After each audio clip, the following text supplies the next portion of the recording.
computers, often troubling and often intriguing. इसके अंदर questions जो पिछली बार में आ रहे हैं वो थोड़े से हायर लेवल पर जाते जा रहे हैं. So we have to understand the philosophy of what they are going to ask, and until unless that happens, we have to learn and expand our horizons. So MPPSC Unit 9, Computers, continuing with the part of computer memory. हमने बहुत पहले बात करी थी कि memory क्या होती है एंड मेमोरी कैसे काम करती है. सो मेमोरी के अंदर जब हम बात करने की कोशिश करते हैं तो पहले कुछ क्वेश्चंस आते हैं टाइप ऑफ मेमोरी. मेमोरी क्या है? So what is memory? पहला क्वेश्चन तो यही हो जाता है, व्हाट. देन सेकंड क्वेश्चन जो हमारा आराम से बन जाता है, दैट इज मेमोरी यूनिट किस तरह से होते हैं. So what is a memory? Basically जो मॉडर्न मेमोरीज हैं वो मॉस ट्रांजिस्टर्स के अंदर रखी जाती है. इलेक्ट्रॉनिक छोटे छोटे आईसीज के अंदर बना के इकट्ठा कर दिया जाता है. मेमोरीज के अंदर बहुत सारी वेराइटीज आती हैं. सबसे पहली चीज़ होती है कि इसको कैलकुलेट कैसे करते हैं. तो मेमोरी का यूनिट होता है कैलकुलेट करने का, that is known as bit. सबसे छोटा यूनिट है बिट. अब बिट के ऊपर जब हम बात करते हैं तो वो या तो जीरो में स्टोर करती है, आइदर जीरो और वन. देन हमारे पास आ जाता है बाइट. बाइट को कंसीडर किया जाता है as a fundamental unit. Byte is the fundamental unit for memory. अब ये जो फंडामेंटल यूनिट है, ये फंडामेंटल यूनिट किस तरह से बनता है और कैसे काम करता है, इसको थोड़ा सा ऑब्जर्व कर लीजिए तो बढ़िया मजा आएगा. जनरली ये 8 बिट का होता है. So this is equals to 8 bits. यानी आप ऐसे अगर अरेंज कर देंगे तो ये 8 बिट्स हो गए आपके. हर एक के अंदर एक जीरो और एक वन आ सकता है, या तो जीरो होगा या वन होगा हर एक के अंदर. सो ये वाला जो स्टेज है हमारा, ये 2 to the power of 0 कहलाता है. दैट इज इक्वल्स टू या तो वो जीरो होगा या वन की वैल्यू होगा. यहाँ पे 2 to the power of 1 होगा तो यहाँ 2 तक की वैल्यू जा सकती है. 2 to the power of 2, 2 to the power of 4, sorry 3, 2 to the power of 4, 2 to the power of 5, 2 to the power of 6, 2 to the power of 7. इस तरह से जब हम चलते हैं तो हमारे पास एक सिस्टम बन जाता है. एक बाइट के अंदर 256 तक आप जा सकते हो. 256 that is 2 into 8 including the zero.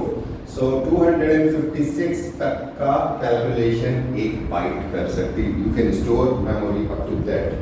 इसके बाद में एक और की टर्म आता है आपको, जो मैंने ऐसे ही पहले भी बताया था. अगर हम 2 to the power of 10 कर दें तो ये बन जाता है हमारा 1 किलो बाइट. ये 1024 को डिनोट करता है. 1024 बाइट्स को डिनोट करता है. Now multiply 1 kilo byte into 1 kilo byte. Time क्या होगा?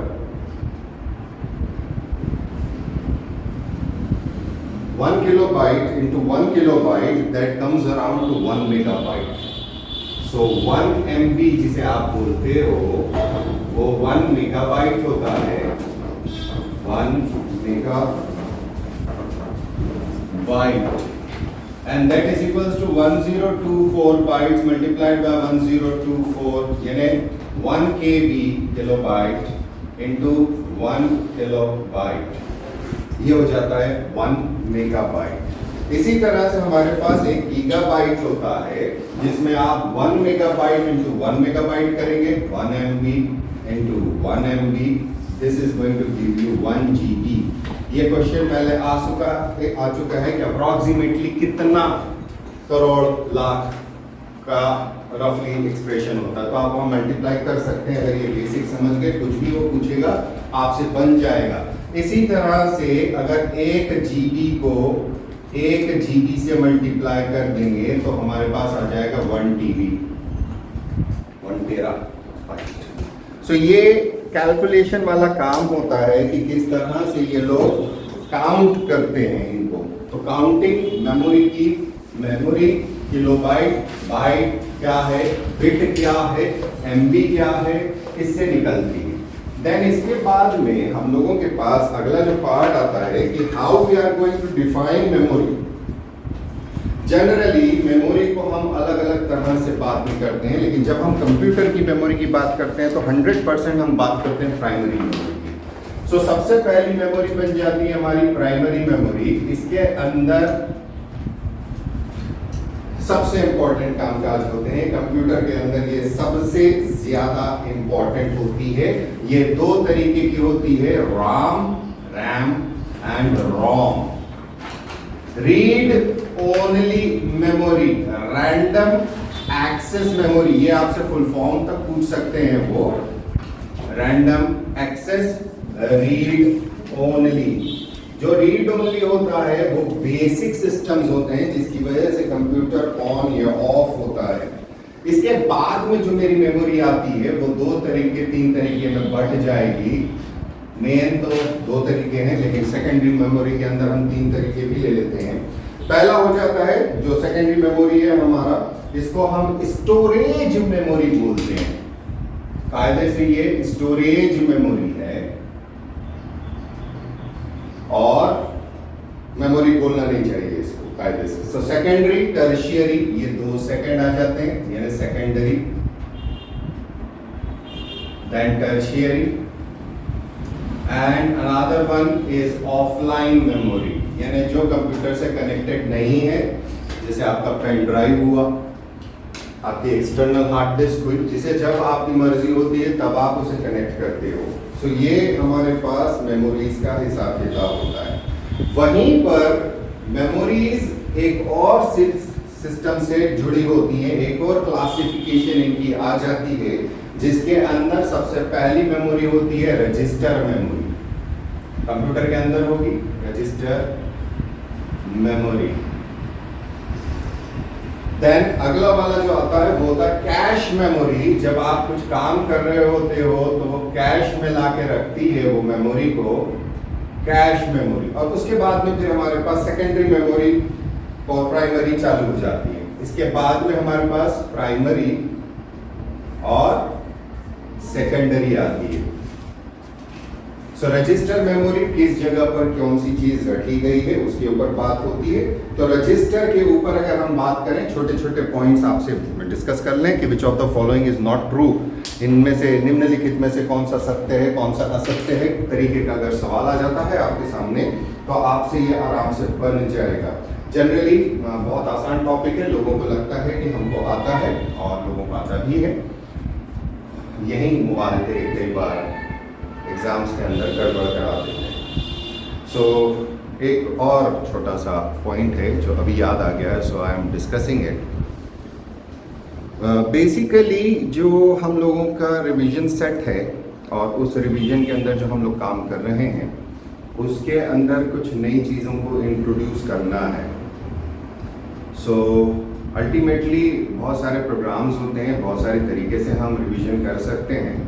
सो आने वाले समय के लिए ट्यून्ड इन रहिएगा ताकि आपको पता चल सके कि हम रिवीजन किस प्रकार से कर रहे हैं। मोस्ट प्रोबेबली एक आध दो दिन के अंदर ही मेरा कुछ पैटर्न चालू होने वाला है। So coming back to the register memory, ये सबसे फास्ट होती है और ये सीपीयू के अंदर होती है। तो register memory is located with in the CPU and it is the fastest memory, सबसे ज्यादा तेज चलने वाली है, फास्टेस्ट है, सीपीयू के अंदर है, विद इन सीपीयू।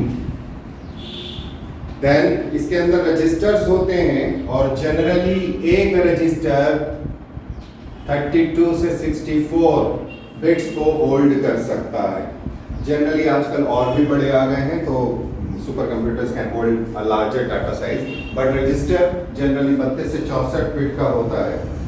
अब इसके अंदर अलग अलग चीजें होती हैं। पहली चीज होती है डाटा रजिस्टर, 16 बिट का होता है और ये प्रोसेसर के ऑपरेशंस को स्टोर करता है। मेमोरी के अंदर सबसे पहला कंपोनेंट जो आता है that is your data register. तो रजिस्टर मेमोरी में एक हो गया डेटा रजिस्टर। इसके अंदर कौन सी चीज कहां पर है उस चीज के बारे में रहती है और खास तौर पर जब आप प्रोसेसर के अंदर कुछ चीज को डाल रहे होते हो, कोई ऑपरेटर डाल रहे होते हो, उसको यहाँ लाके स्टोर कर देता है फास्ट एक्सेस के लिए, और थोड़ी देर तक ये अपने पास रखता है जब तक कि ये डेटा कहीं और ट्रांसफर नहीं हो जाता। देन अगला होता है program counter. Second is your program counter. Program counter PC, ये मेमोरी एड्रेस को स्टोर करता है। जो भी मेमोरी में आपका अगला इंस्ट्रक्शन आने वाला है उसका एड्रेस यहां पर रहता है कि अगला इंस्ट्रक्शन कौन सा होगा, इंस्ट्रक्शन ऑफ नेक्स्ट। ये प्रोग्राम काउंटर की बात करता है। उसके बाद एक होता है 16 बिट रजिस्टर जिसके अंदर इंस्ट्रक्शंस आते हैं। अब प्रोग्राम काउंटर के इंस्ट्रक्शन आ गए, so next is your instruction register.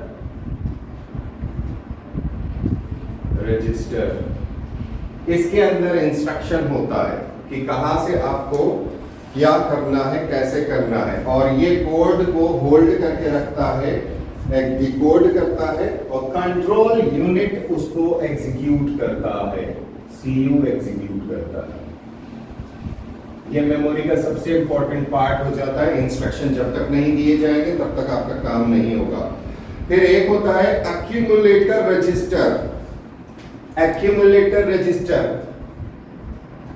Accumulator register, ये भी आपका काम करता है सीपीयू से रिलेटेड। जब भी रिजल्ट आपके सीपीयू ने दिया वो एक्यूमुलेटर रजिस्टर में जाता है और वहां से फिर जैसा भी डिस्प्ले होगा या जहां पे भी स्टोर करना होगा वहां स्टोर किया जाएगा।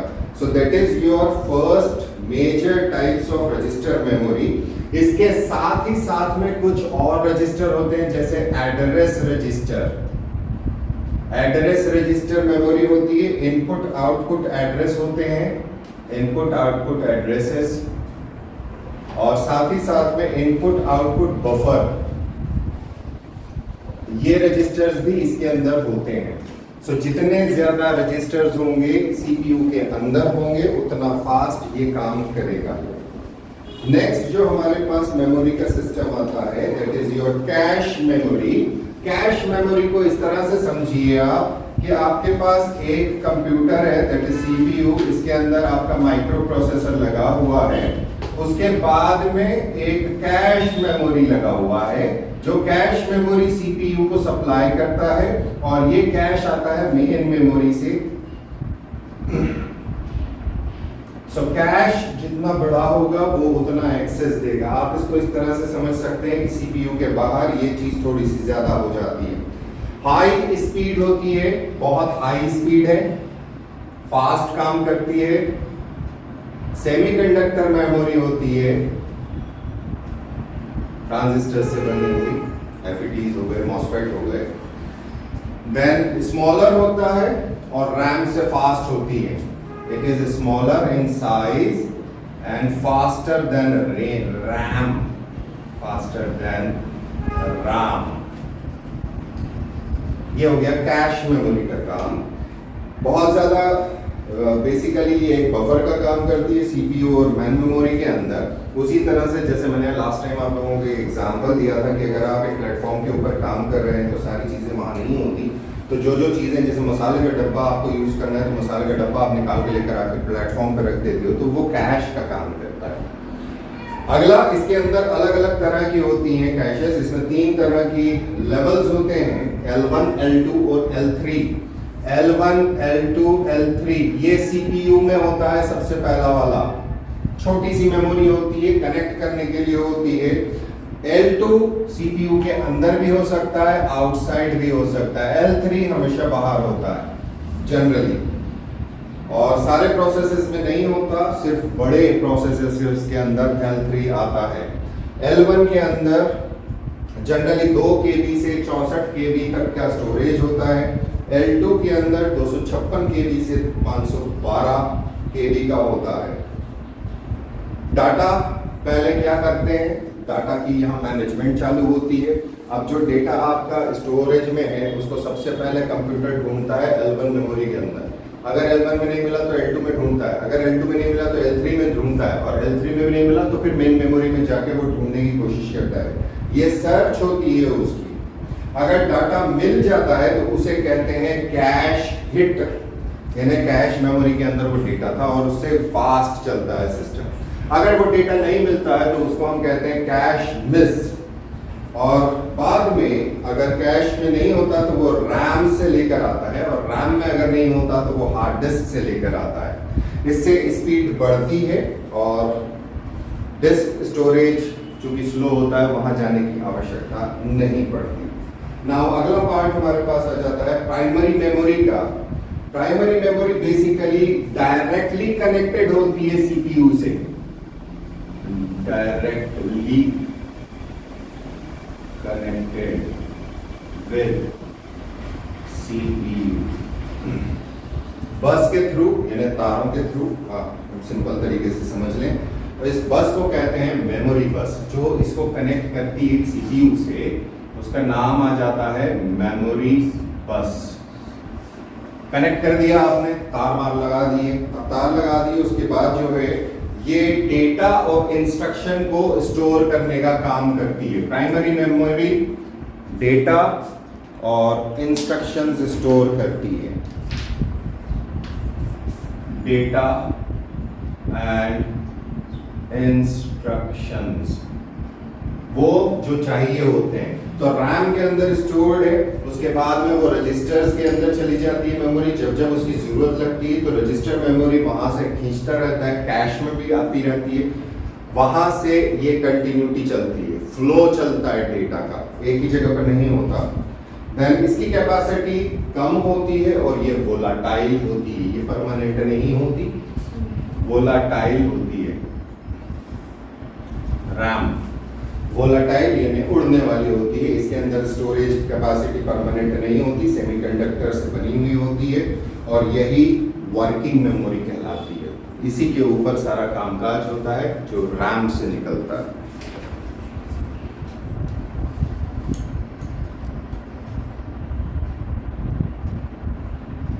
ओके, ठीक है। So that is your primary memory. Primary memory computer के लिए अति आवश्यक होती है। इसको हम दो हिस्सों में जैसे बांटे हैं, राम और रैम और राम में रैम इंटरनल मेमोरी होती है स्टोरेज के लिए, कंप्यूटर के अंदर ही होती है, सीपीयू के अंदर।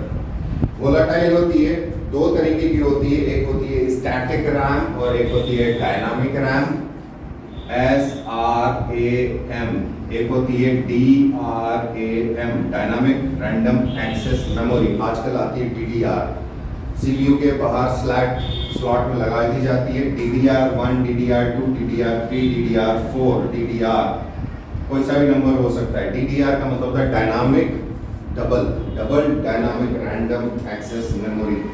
ये ordinary dynamic random access memory से फास्ट काम करती है। फिर हमारे पास रोम होती है जो सिर्फ रीड किया जा सकता है, इसके अंदर बायोस लोड होता है, इसको आप सिर्फ रीड कर सकते हो, इसको राइट नहीं कर सकते। दो तरीके की होती है, एमरोम और PROM. MROM masked read only memory, masked English में लिख देता हूँ, MASKED, masked read only memory. एक होती है PROM, programmable read only memory, इसको आप प्रोग्राम कर सकते हो, प्रोग्रामेबल डबल एम आएगा। और एक आती है EEPROM, EEPROM and EEPROM, erasable programmable read only memory. इसको आप इरेज करके फिर से रीप्रोग्राम कर सकते हैं। सो that is the concept of your basic memory का। इसके बाद में जब हम बाहर की तरफ चलते हैं तो हमारे पास स्टोरेज मेमोरी आती है, जिसको हम जनरली बोल देते हैं सेकेंडरी मेमोरी। स्टोरेज सही वर्ड है, इसके अंदर बहुत सारी चीजें आती हैं, जैसे एक एग्जांपल के तौर पे hard disk. Now hard disk बहुत सारी तरीके की आती हैं। पुराने जमाने के अंदर तो बड़े बड़े स्टोरेज यूनिट्स हुआ करते थे, मैग्नेटिक टेप्स हुआ करते थे, एक्सेट्रा एक्सेट्रा। आजकल जो काम चल रहा है वो हमारा सेमीकंडक्टर डिवाइसेस वाली मेमोरी आती है, और ऑप्टिकल भी आती है, मैग्नेटिक भी आती है। तो कोई सी भी आप लगा सकते हैं हार्ड डिस्क। आपने हार्ड डिस्क लगाना है, बेसिकली पुरानी हार्ड डिस्क मैग्नेटिक डिस्क होती थी जिसके अंदर परमानेंट डाटा स्टोरेज होता था, और ड्राइव यूनिट के अंदर बंद होती है और कंप्यूटर मदरबोर्ड से कनेक्ट होती थी। देन उसके बाद में इसके अंदर जो डाटा होता था वो मैग्नेटिक हेड से रीड करता था, वो हार्ड डिस्क थी। आजकल जो है वो SSD का इस्तेमाल करती है public. SSD solid state device है। सॉलिड स्टेट यानी हार्ड डिस्क है और उसके अंदर इलेक्ट्रॉनिक मटेरियल है, दैट इज सेमीकंडक्टर डिवाइसेस से बना हुआ, that is solid state drive. Noiseless होती है, पावर कंजम्पशन कम होता है, फास्टर होती है, कोई मूविंग कंपोनेंट नहीं होता, और हार्ड ड्राइव्स को आजकल रिप्लेस कर रही है। और अगर बहुत ज़्यादा बड़ा हो जाता है डेटा तो टर्शियरी स्टोरेज का इस्तेमाल किया जाता है। बड़े बड़े स्टोरेज यूनिट बाहर और लगा दिए जाते हैं, उसके अंदर स्लॉट्स का इस्तेमाल होता है, रिटेंशन स्लॉट बोलते हैं, और उन रिटेंशन स्लॉट के अंदर जो भी डेटा आपका है उसको स्टोरेज किया जाता है। अगर आप सर्च करेंगे कि गूगल इतना सारा डेटा कहाँ रखता है, फेसबुक अपना डेटा कहाँ रखता है, तो ये पानी के अंदर रखा जाता है क्योंकि ये बहुत ज़्यादा हीट जेनरेट करता है। इसी तरह से पुराने समय में एक और चीज़ चला करती थी जिसे बोलते हैं मैग्नेटिक टेप। मैग्नेटिक टेप्स हुआ करते थे, और ये सबसे स्लो काइंड ऑफ मेमोरी हुआ करती थी। जिस तरह से एक पुराने समय में कैसेट रिकॉर्डर आता था गाना सुनने के लिए, तो एक गाना सुनना है, अगर वो सबसे पहला है तो आपको पूरा रिवाइंड करके उस डेटा को लेना पड़ता था। तो this memory was very slow in its nature and character. अब हमारे पास एक और मेमोरी होती है जिसे हम कहते हैं सीडी, डीवीडी, ब्लूरे। ये एक गोल्ड डिस्क होती है, उस डिस्क के ऊपर मेमोरी को रिकॉर्ड किया जाता है। अब ये जो मेमोरी का रिकॉर्डिंग होता है डिजिटल फॉर्मेट में होता है, और इसके अंदर बेसिकली लेयर होती है, एक प्लास्टिक की शीट होती है, उस शीट के ऊपर एक कोटिंग करी जाती है जिसके अंदर होल्स बनाई जाती है, ट्रैक कहलाती है। अगर ये गोल है तो इसके अंदर ऐसी ट्रैक्स चलती हैं, कौन सी ट्रैक के अंदर डेटा है, और उन डेटा के अंदर ये हिस्सा एक रिफ्लेक्टिव कोटिंग लगी होती है जो सिल्वर कलर की, आप चमक चमक देखोगे तो वो सिल्वर कलर का एक रिफ्लेक्टिव कोटिंग होता है। उसके ऊपर उसके जो स्लॉट्स होते हैं जिनको हम बोलते हैं, एग्जैक्ट वर्ड उसका क्या आता है वो गड्ढे का, आई जस्ट डोंट रिमेंबर, यहाँ कहीं लिखा होगा।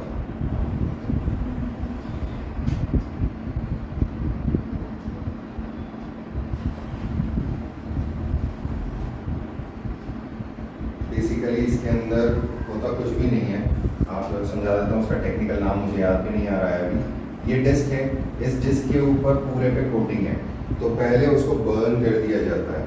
जिस स्थान पे उसे बर्न कर दिया जाएगा उस स्थान के ऊपर रिफ्लेक्शन आएगा, जिस स्थान पे वो बर्न नहीं किया जाएगा उस स्थान पे रिफ्लेक्शन नहीं आएगा। यानी छेद कर दिया डायरेक्ट रिफ्लेक्टिव तक तो उसको हम 1 मान लें, और जहाँ रिफ्लेक्शन नहीं आ रहा उसे हम 0 मान लें। तो लेज़र इसके ऊपर पड़ता है और लेज़र से रीड करते हैं। लेज़र का इस्तेमाल क्यों होता है? क्योंकि लेज़र बेंड नहीं होता, एक्यूरेट रहता है, तो ये लेज़र का इस्तेमाल करता हुआ यूज़ करता है।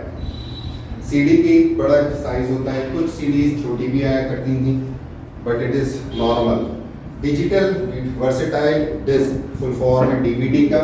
डीवीडी अलग अलग तरीके की होती है, एक होती है DVD ROM, read only memory. उसके अंदर जैसे पुराने समय में डीवीडी की फिल्म देखना है तो डीवीडी लाया है, उसमें फिल्म है, उसमें आप लिख नहीं सकते, आप सिर्फ रीड कर सकते हो। इसी तरह से एक होती है डीवीडी राइटेबल आर, उसके अंदर एक बार आप डीवीडी को लिख सकते हो, यानी लेजर राइटर से एक बार आप उसे बर्न कर सकते हो। दूसरा होता है रीराइटेबल, और ये कई बार इरेज करी जा सकती है और वापस से लिखी जा सकती है। देन ऑफलाइन या डिसकनेक्टेड स्टोरेज जो मैंने लिखा था ऑफलाइन वाला, इसके अंदर थंब ड्राइव, पेन ड्राइव जो आजकल आप लोगों के हाथों में रहती है, जेबों में लेके घूमते हैं, वो आती है। जिप ड्राइव आया करती थी पहले, थोड़ी सी बड़ी होती थी। फ्लॉपी सबसे पहले आया करती थी, एक बड़ी फ्लॉपी हुआ करती थी, एक छोटी फ्लॉपी होती थी। उसके बाद में पेन ड्राइव्स ने सारा फ्लॉपीज का सिस्टम ही खत्म कर दिया, फ्लॉपी ड्राइवर बिकना बंद हो गए। यूएसबी फ्लैश ड्राइव होती है जिसे हम पेन ड्राइव बोलते हैं, या क्या बोलते हो, थंब ड्राइव बोलते हो, जो हाथ में पॉकेट में लेके घूम सकते हो। इसी तरह से कैमरा अगर आप देखेंगे, आपका फोन देखेंगे, तो फोन के अंदर एक छोटा सा चिप डलता है एक्स्ट्रा मेमोरी बढ़ाने के लिए, वो मेमोरी कार्ड होता है। ये भी सेमीकंडक्टर मेमोरीज हैं और ये मेमोरीज आपस में एक दूसरे से कनेक्ट हो सकती हैं। इनका रीडर अलग लगता है, हर एक मेमोरी को आप रीड कर सकते हैं और मेमोरी मैनेजमेंट सिस्टम के अंदर होता है। सो that is about your computer memory. एक छोटा सेशन था, पेंडिंग था। सो आई होप इससे आपको फ़ायदा होगा। यूनिट 7 है, यूनिट 7 बहुत ज़्यादा घातक हो जाता है और अभी पार्ट बाकी है इसके अंदर, क्योंकि मुझे इसमें इंटरनेट वाला पार्ट लेना है। इनपुट हो गया, आउटपुट डिवाइसेस हो गया, आज हमारा मेमोरी हो गया। आने वाले भविष्य के अंदर मैं इसका ऑपरेटिंग सिस्टम दूंगा और साथ ही साथ में किस तरह से हार्डवेयर और सॉफ्टवेयर मैच होता है, अगर वो सेशन लगा तो लिया जाएगा। Meanwhile, I'm coming back to the part of revision. Revision बहुत ज़्यादा नेसेसरी है, इम्पॉर्टेंट है। और रिवीजन को अगर आप थोड़ा सा गहराई में उतर कर देखेंगे तो व्हाट आई फाइंड कि बहुत सारा मटेरियल, बहुत बहुत बहुत सारा मटेरियल हमारे पास अवेलेबल है यूनिट 1 का, हिस्ट्री का। उसके अंदर हमारे पास जो मटेरियल अवेलेबल नहीं है, for example ancient Indian knowledge tradition वाला, very good morning, ancient Indian knowledge tradition का okay, ancient Indian knowledge tradition, that is concept and ideas, जो पहला वाला पॉइंटर आपको डाला गया है, उसका हमारे पास मटेरियल पूरा अवेलेबल नहीं है। सो रिवीजन या तो आप पढ़ के ले सकते हैं जो ऑलरेडी हम पढ़ा चुके हैं। सेकेंड डिग्री ऑफ रिवीजन वैसा होता है जहां पर हम लोग उसके एमसीक्यूज की प्रैक्टिस करते हैं। तो मेरा एक सेंस बन रहा था, basically we work on our classes, online offline लोगों से हमने कुछ डिटेल मंगाए और उन डिटेल्स को हमने थोड़ा सा एनालाइज करा। सो सब लोगों का हर एक यूनिट के अंदर कहीं मास्टरी है और कहीं वीकनेस है, there is no common platform. तो यही चीज़ दुनिया भर में भी लागू हो जाती है। So what I am trying to build over here कि जो जो पार्ट आपका कमज़ोर हो सकता है, जहां आपके पास प्रैक्टिस सेट की कमी है, सो उसके ऊपर मैं सेशंस लेने वाला हूँ। सो लाइव सेशंस रहेंगे वो, और हो सकता है कि मैं उसको एमसीक्यू फॉर्मेट में लूँ। सो आई डोंट नो, मुझे अभी तक कंप्यूटर मैंने कभी कनेक्ट नहीं किया है जो कंप्यूटर स्क्रीन को लाइव लेके जाते हैं। So I will try to learn that part also, and उसके ऊपर अगर मैं समझा दूंगा तो मेरे एमसीक्यू समझाना बहुत आसान हो जाएंगे, बहुत बहुत बहुत हलवा हो जाएंगे इनफैक्ट। और बोर्ड के ऊपर एमसीक्यू को लिखना, उसके ऑप्शंस लिखना, वो टेढ़ा काम होता है, या फिर हम उसे पढ़ के सुनाएं। सो मेरा कंसर्न वो ये कि क्वेश्चंस लिए जाएं, एमसीक्यूज जो हैं उनको लूँ। तो आपका ये वाला पार्ट कौन सा, कंसेप्ट एंड आइडियाज वाला पार्ट, साइमल्टेनियसली उसी के अंदर art and culture of India दिया हुआ है, तो मेजर क्वेश्चन जो प्रोबेबल हो सकते हैं वो वाला पार्ट। फिर बहुत सारे लोगों के जो मेरे पास लगातार मैसेजेस आ रहे हैं यूनिट 6 के बारे में, इकोनॉमी के बारे में, जिसके ऊपर मेरे सेशंस चालू हो चुके हैं। कल भी आपको, कल तो छुट्टी है, परसों भी, आज भी बेसिकली एक तरह से छुट्टी मनाई जा रही थी क्लास की। तो सुबह सुबह मैसेज किया गया कि भैया आ जाओ, तो कंप्यूटर का कम से कम एक सेशन तो ले लें, उधर हम जल्दी छुट्टी करने वाले हैं। सो यूनिट 6 के क्वेश्चन जो अभी हम लोगों ने कवर अप कर लिया है, फॉर एग्जांपल एसडीजी और बैंकिंग आप लोगों को पहले से मिला हुआ, बैंकिंग के नोट्स में कहीं कोई प्रॉब्लम नहीं होती। सो वो एमसीक्यूज वहाँ कवर हो जाते हैं। यूनिट 7 के एमसीक्यूज, यूनिट 9 के एमसीक्यूज, जिसमें पब्लिक रोती है। पॉलिटी के आपको ढेर एमसीक्यूज मिल जाते हैं, हिस्ट्री के ढेर मिल जाते हैं, ज्योग्राफी ऑफ इंडिया के सफिशिएंट मिल जाते हैं, कुछ पार्ट्स के ऊपर हम काम कर सकते हैं। सो माय ऑब्जेक्टिव जो ऑब्जर्व किया है मैंने, एक यूनिट को एक एक बच्चे से निकलवाया कि आपकी कंडीशन कैसी है। It was a tough task और उसको फिर एनालिसिस मोड में डाला। तो पता यही चल रहा है कि I will have to focus on those areas ताकि मेरे ऑनलाइन के ऑफलाइन के स्टूडेंट्स और जो लोग देखना चाहते हैं वो सारे लोग अपने लास्ट स्टेजेस के अंदर, जो अब हम फाइनल स्टेजेस की तरफ जा रहे हैं जहां हम लोगों को इम्प्रूवमेंट चाहिए, वहाँ आपको मदद मिल सके। So I have to learn that part and जितनी जल्दी मैं लर्न करूँगा उतनी जल्दी वो आप तक आ जाएगा। अगर वो मैं आज ही कर पाया तो आज से ही मेरा सेशन चालू हो जाएगा। अगर कल कर पाया तो कल मैं आपको अनाउंस कर दूंगा कि सेशन है। So that would be based on MCQ और साथ ही साथ में मेरी कोशिश रहेगी कि मैं आप लोगों के उस टाइम पर जवाब दे पाऊँ। पूरे जवाब पढ़ाऊंगा नहीं, ये याद रखिएगा, पढ़ाने वाला सेशन अलग होता है, बट हाँ वहाँ पर मैं कंक्रीट कर दूंगा और आपको हिंट दे दूंगा कि आप वीडियोस देख सकते हो, सारे वीडियोस अवेलेबल है हमारे पास। So that was about computer memories unit number 7, 8, 9 unit 9। और यूनिट 9 के अंदर जिस तरह से लास्ट टाइम उन्होंने क्वेश्चन टेढ़ा पूछा है, touching the level of mains, तो मैंने एक बेसिक आपको डिस्क्रिप्शन दे दिया है कि कैसा लेआउट होता है, what is the primary memory, what is the secondary kind of memory. Secondary क्यों कहते हैं, स्टोरेज मेमोरी है। So see you next time and any questions I will be happy to answer you. Okay, no questions so far so good. Simultaneously जब हम लोग live रहते हैं तो ये सारे जितने भी मेरे सब्सक्राइबर्स हैं या जो कभी भी देखते हैं तो they can always ask me a question relating to this thing और अनरिलेटेड टू दिस थिंग। अगर मुझसे हुआ तो मैं उसका जवाब लास्ट के 5 मिनट जो होते हैं इसके अंदर देने की कोशिश करूँगा। So that would be our new mode कि इस मोड के अंदर आपके क्वेश्चंस को आंसर किया जाए। कई बार ऐसा होता है हम आए, हमने क्वेश्चन टाइप करा और हम चले गए।